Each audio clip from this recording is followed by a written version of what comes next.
Correct. Okay. Let me share the screen. Take that off of there. And You just. okay. It's the same. Can everybody see the screen? Yes. Great. All right. Pinky, will you mute everyone? So Pinky, mute everybody so that I can start. So once again, welcome. We're going to review The Man in the Basement today. So please note that the views expressed in this presentation are mine and mine alone. They not necessarily express the views of Rabat of Arizona or Smile on Seniors. You have some mutes. Mutes there. Okay.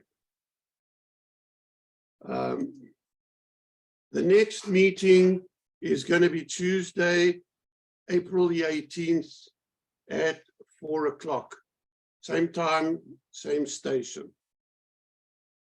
For the next meeting, I'm going to have a guest. It's a young man to come and listen to a unique travelogue of his recent 100-mile trek in Nepal's Annapurna circuit. So he is just completing the video footage from his trip. And as soon as I have it, I will send you a link and you'll be able to watch it on YouTube, and he'll be a live guest for next month. Read the thing. It's lovely. Come listen to and watch a unique travelogue from an experienced Renaissance man, a stand-up philosopher who's lived, worked, and traveled to over 50 countries. The talk will focus on his recent 100-mile trek along, as Issy said, Nepal's Annapurna circuit. Okay. So today's movie, The Man in the Basement, is a provocative, intelligent, and suspenseful French movie. This movie was featured at the Greater Phoenix Jewish Film Festival. Pinky saw all 30 or something movies. I saw all the online movies, and all of them, to me, this was the best of the lot. Even it being in French, it was really quite easy to follow and understand. So a real estate dispute becomes an ideological battle online and in court in a film that should be required viewing on both sides of the congressional aisle.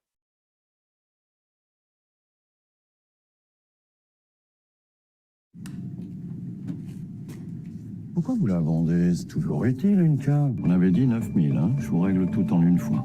Vous savez le monsieur qui a acheté la cave? Eh ben, cette nuit, il a dormi en bas. Tous les jours, il vient dans les toilettes, moi je lui dis rien. Et d'un coup, il hurle, il me traite de sale bougnoule.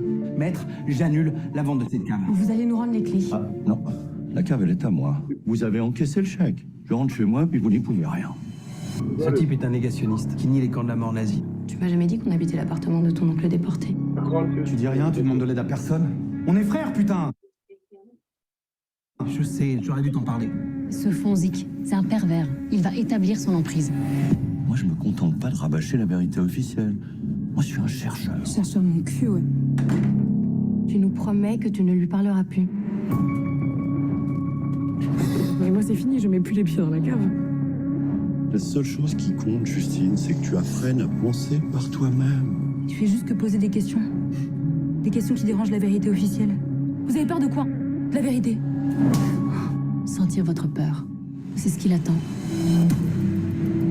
Mais Simon, tu t'es rendu compte qu'il aurait pu s'en prendre à elle?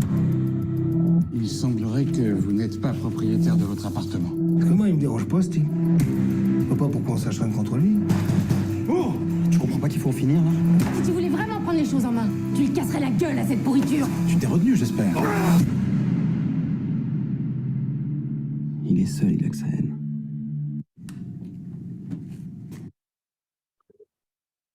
This nebulous French thriller tracks the unraveling of a Jewish family that accidentally sells their storage cellar to an anti-Semitic conspiracy theorist.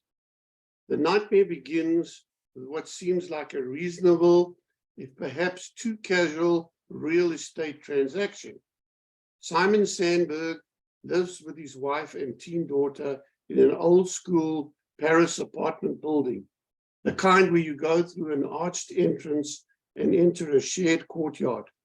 Simon's family has owned the flat for several generations, and a cellar comes with it. Simon has got no use for the well-kept space and is keen to sell it and use the proceeds to renovate his family's living quarters. The Man in the Basement is a nebulous thriller by the French director Philippe Leguy. Not that their dingy storage cellar is fit for habitation, though. Like many Parisian sub-dwellings, it was once occupied by Jews in hiding during the war, as in Francois Truffaut's The Last Metro. Simon, the family's affable patriarch, suspects nothing when he sells the space to the ex-history teacher Jacques Fonzik. The older man claims to want to offload his dead mother's things sooner rather than later, and Simon doesn't think twice about handing over the keys and cashing the check.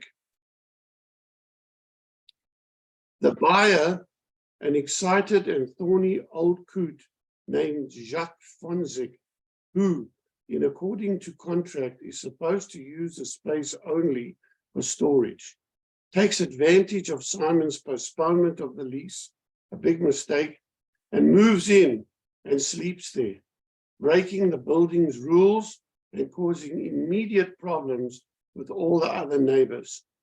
He litters the courtyard with garbage, traumatizes the Sandberg daughter by accusing her of pretending to be Catholic to avoid admitting her family name is really Jewish.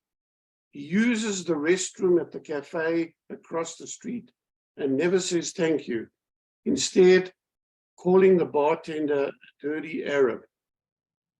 So he is not only arrogant and rude, he is a racist too. Turns out that's enough to seal the deal under French law. So when Fonzik settles into his underground abode, irritating the building's other residents, Simon is powerless to evict the stranger even after he discovers the awful truth. That Fonzik at times appears perfectly pleasant, even sagacious, when he, for instance, invokes certain revisionist versions of American history, is a testament to Closet's charms. But the most malignant people are just that, innocuous, friendly seeming, spreading their beliefs like an odorless poison. His buyer is a distinguished-looking older gentleman of somber mien, Jacques Fonzik, who claims that he lost his job as a history professor because he told the truth about falsified historic facts. But Simon is appalled to learn that Fonzik was really fired in disgrace for teaching his students monstrous lies to support his own revisionist opinions about everything from Joan of Arc, who was never burnt at the stake, and Napoleon, who never died in St. Helena, and the Holocaust. 6 million Jews didn't die in World War II, and the German concentration camps were a figment of someone's imagination. After Simon boasts of the cellar's condition, no humidity, no mold, he and Fonzik haggle over price with Simon Simon getting nearly all of what he has, which is delivered in toto with a certified check. Concerns begin almost immediately. A neighbor informs Simon that Fonzik is actually staying in the cellar, which he said was for storage. Sure enough, there's a cot. Acting humiliated, Fonzik tells Simon that he's between apartments and Simon allows him the use of a guest room in the proximity to his family's flat. Simon Sandberg, Jewish but not particularly religious, is mortified that he has unknowingly sold real estate to an anti-Semite who wants to cancel the sale.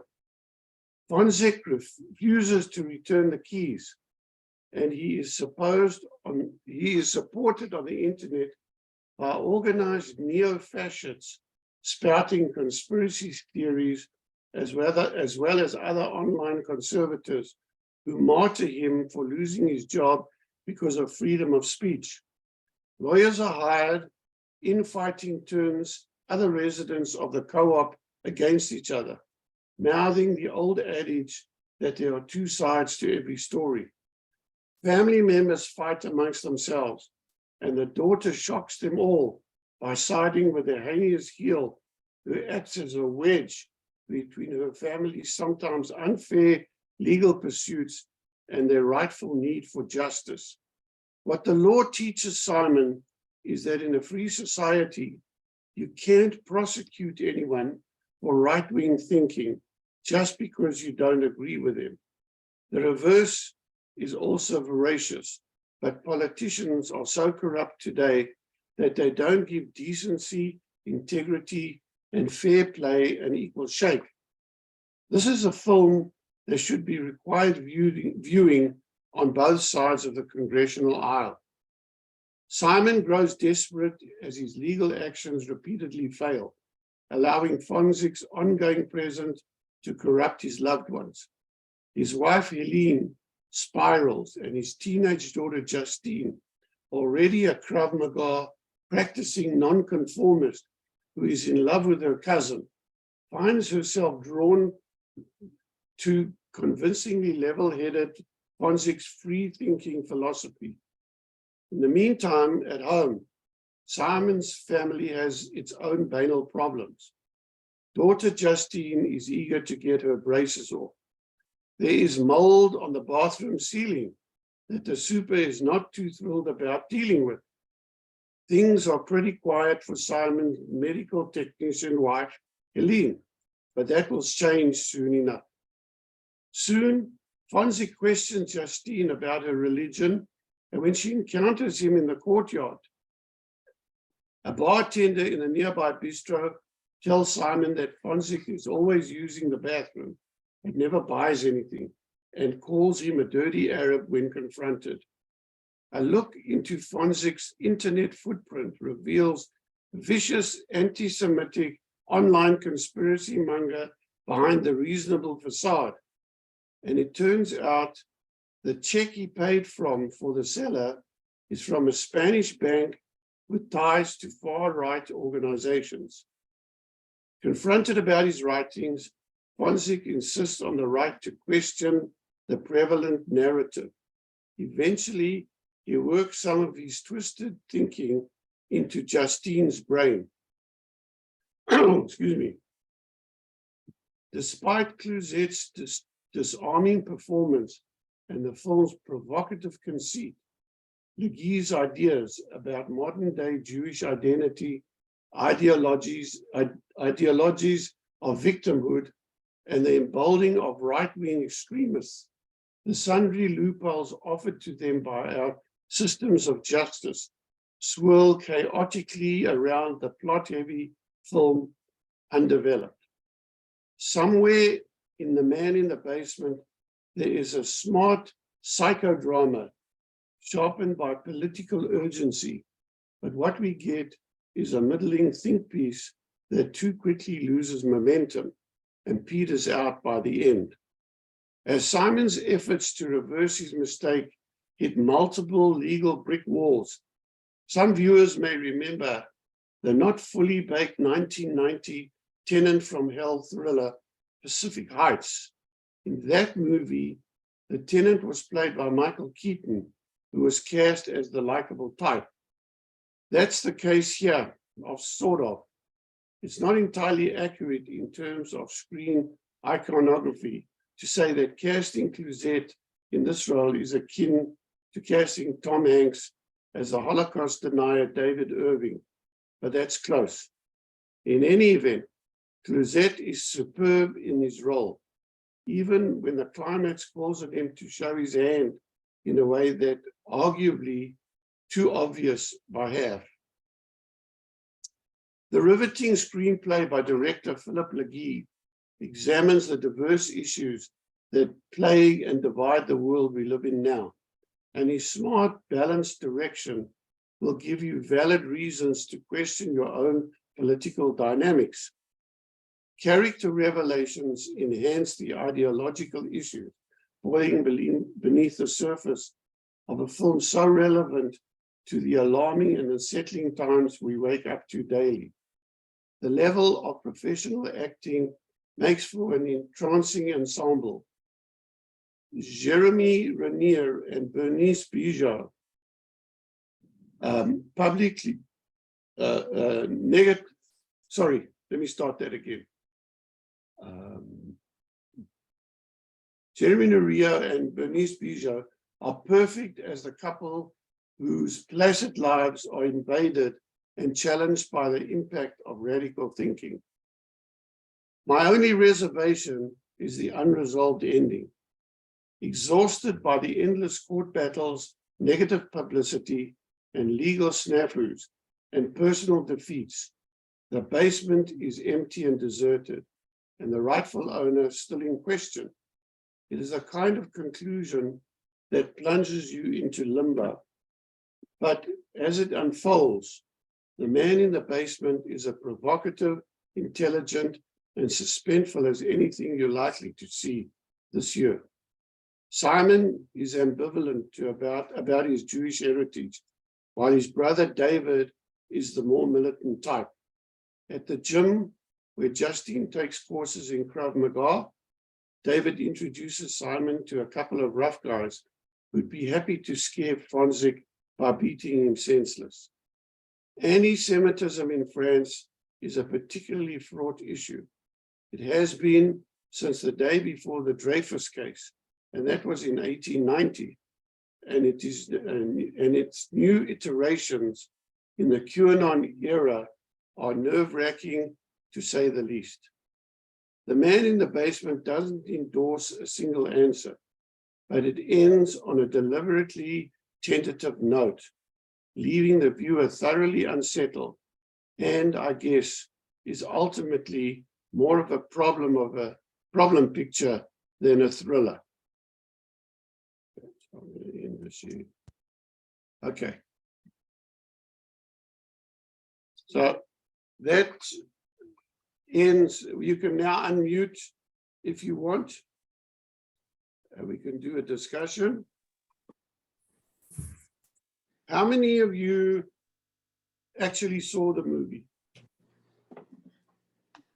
Oh, that's good. So let's, you can unmute yourselves and let's hear what you have to say. It was in the Jewish Film Festival here in Atlanta. Yeah, there was another. Did you see Goodbye, Mr. Hoffman? Yes. Another man in the basement. Yeah. Okay. Adele, we can come back to those other movies. Let's see what we get out of this one. Betty, did you have your hand up? Yes, we saw the movie yesterday. Oh. And Stan was saying that the scene where he sets fire to the apartment, right? Yeah. What did you say? Go ahead. What he was doing what they were doing to the Jews in the crematorium. What he was Right. trying to do to him. I mean, it was, it was like almost freakish. He he seemed to be bringing everybody down to his level. I mean, he caused major conflict within the family, with the daughter, the wife, the brother, the mother. Yep. I think one of the things that was very much shown in this movie was that the lead guy, Simon, took on everything by himself and never asked for help from the other family members. Right. And that was his problem all along, because he never involved other people to share the burden, and it all fell on him. So how, Oh, how did would he you- have the authority to rent this this basement since it belonged to not just him?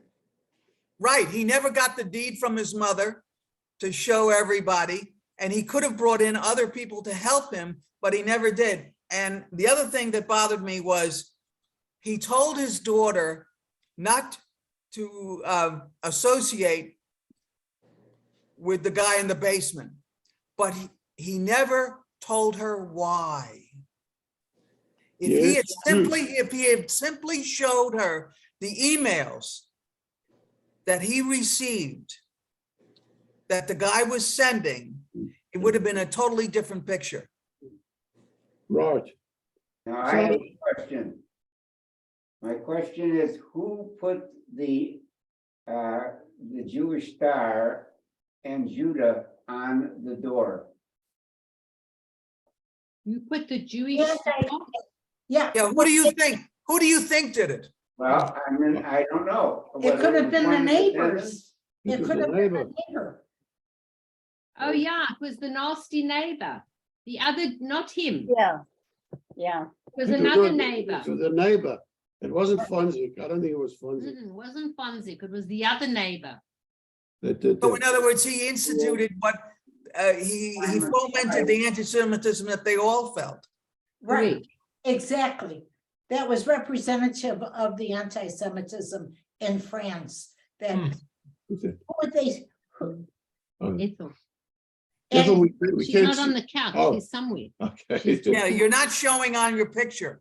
Right. no, I know, I'm sitting closer to the microphone, that's right. Okay, Okay, so It, so to we have an issue here, both in the US and apparently in France, where your constitutional right gives you freedom of speech. And you know, when I listen here to Louis Farrakhan, do I like him? No. Would I invite him in my house? No. But if I'm allowed to speak and say what I like, he's allowed to speak as well.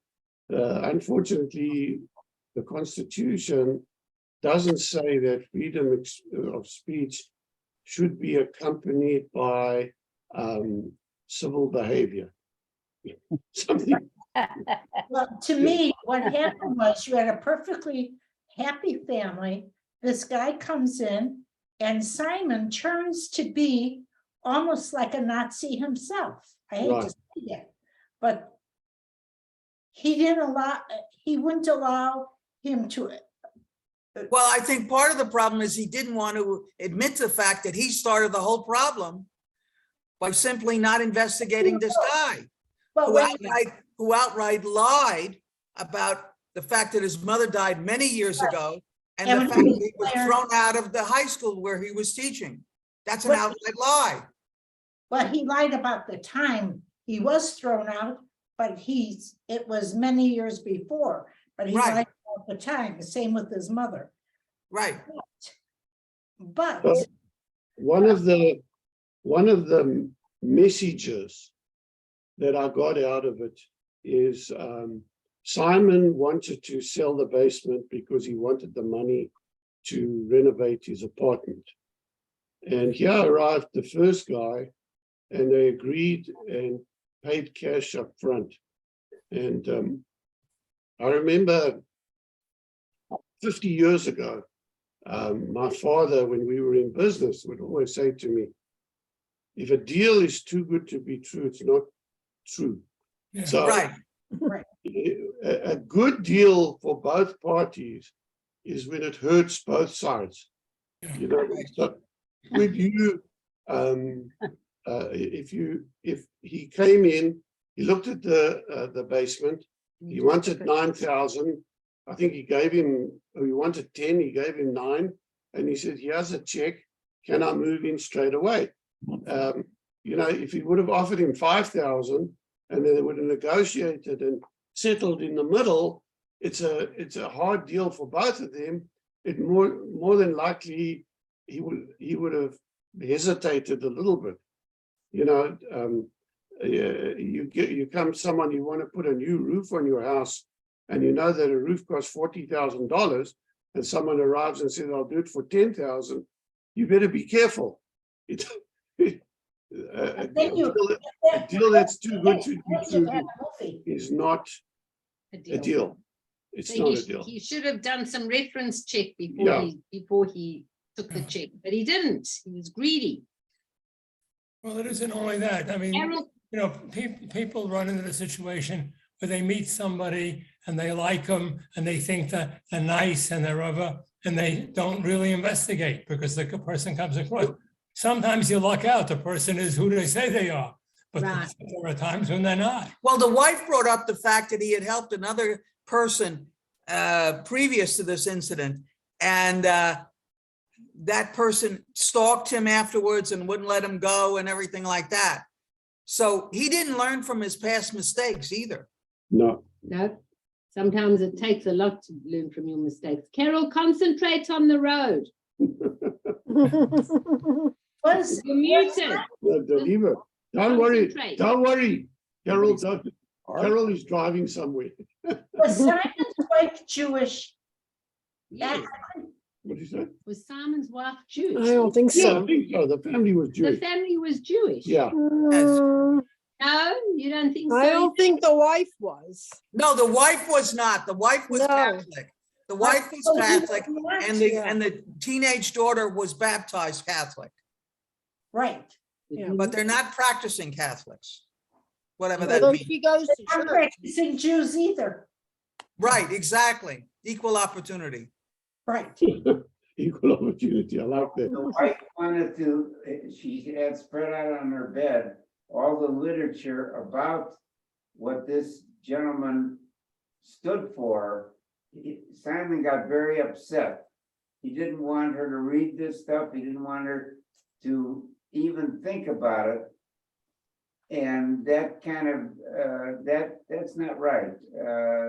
You should have equal opportunity for two people to at least discuss something. Whether it's right or wrong or good or bad, he just took the stuff and put it in a bag and threw it in the garbage.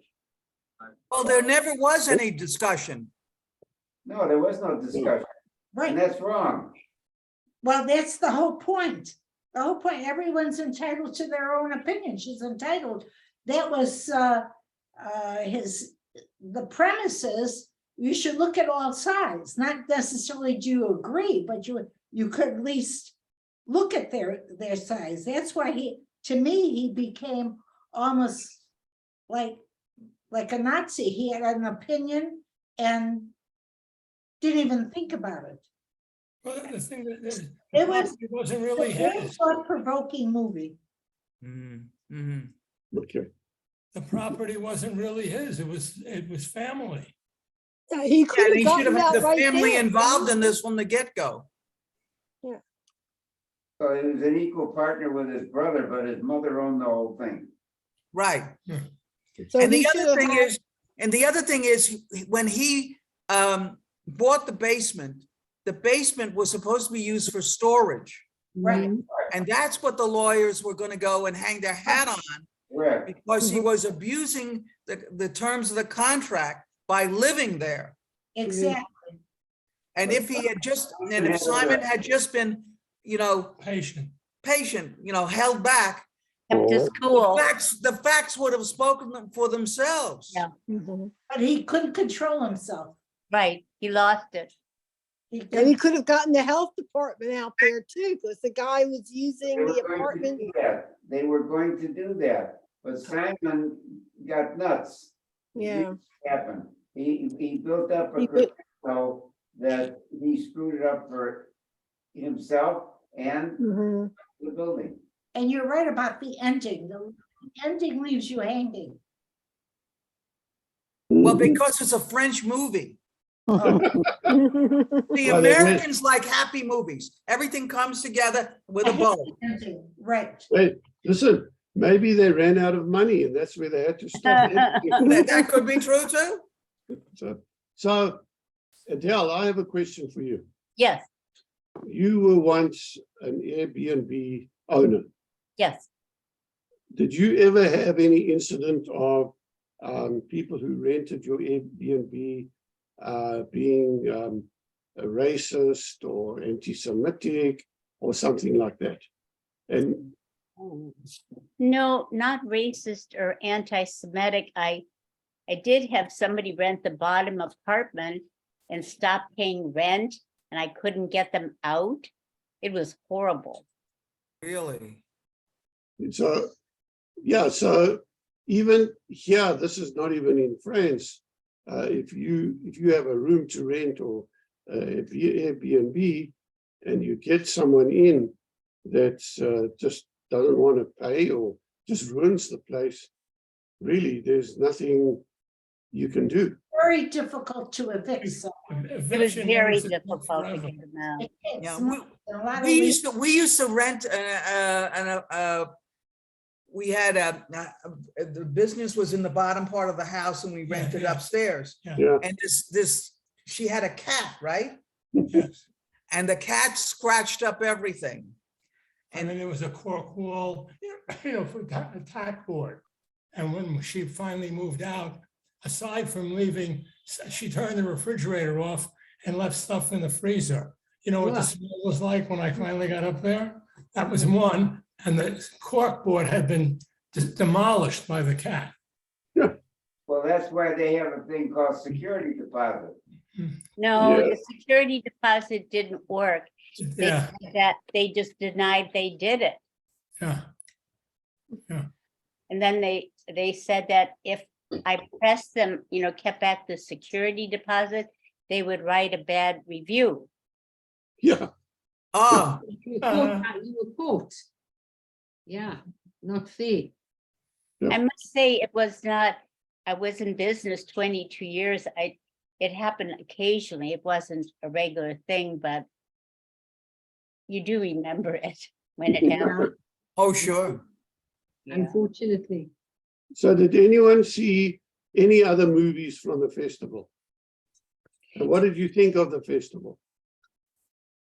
Well, I couldn't watch any of it because there's this thing, you can't watch it if you're out of No, I state. know, Right. Yeah. I know. But there was some overlap, some of the Yeah. films that, yeah.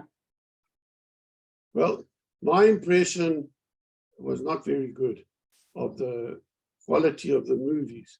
Of the 28 or 30 movies that they showed, I would say maybe 3 or 4 were worthy of a film festival.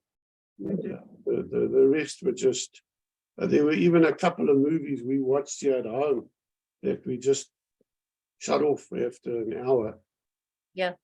Because they were pathetic. Henny, did you have your hand up? Henny? Did you want to say, No. say something? No, because you muted. Okay. Okay. So, yeah, and in fact, it was quite strange because in the middle of the festival, I got an email from someone at the festival, a reviewer. What did we think of the selection of movies? And I quite bluntly said they were horrible. So, yeah, I was disappointed with the selection. The other good movie was My Neighbor Adolf.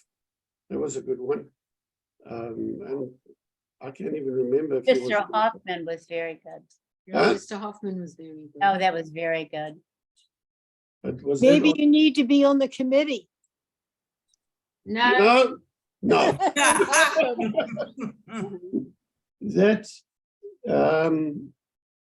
That is an ungrateful job. It Yeah. really is, very. By the My way, son you used know- to run the Flagstaff Film Festival. who did? My son Ron ran the Oh. Flagstaff Film Festival.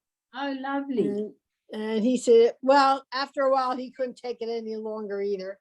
It took up too much of his time. And he's a pediatrician, so it's. Yeah, well, they're already viewing movies now for next year. Hmm. It's a A very big committee. Yeah, there's a huge committee. So the other issue I have about the film festival is I don't want them to show movies that are available on Amazon or Netflix. Not now. You know, a movie festival, a film festival is supposed to be pre-release, Right. not already on the circuit. You know, so technically, this one, The Man in the Basement, we should not have been able to have seen because it shouldn't have been available. That's the technical aspect of a film festival. It's also cheaper on Amazon. That's a- Yeah, that's a A reality. lot. A lot. exactly. So, Adele, was your film festival online or was it in the cinema? It was both. Since I don't have a car, I only went to one in person at the movie, in the movie theater. It was called Shtetl. It was Mhm. excellent. And then I rented quite a few at home. And the one that I liked was that Mr. Hoffman. Goodbye, Mr. Hoffman. Did you see that? Yes, and did they, Yeah. and it was what did excellent. they charge you for a single ticket, if I may ask? Do you remember? $18. 18. It was Wow. 18. Yeah, even if you zoomed it at home, it was 18 or 18 in the theater. Wow. Yoy, ours was only 15. It's Stan, so you got a Come to bargain, eh? Atlanta, such a deal. Yeah, there was one movie we saw, it was called America. Did any of you see that? Yes, we saw that. Yeah. About that deli with all the roller skating? Yeah, yeah. I hated the end of that. I hated it.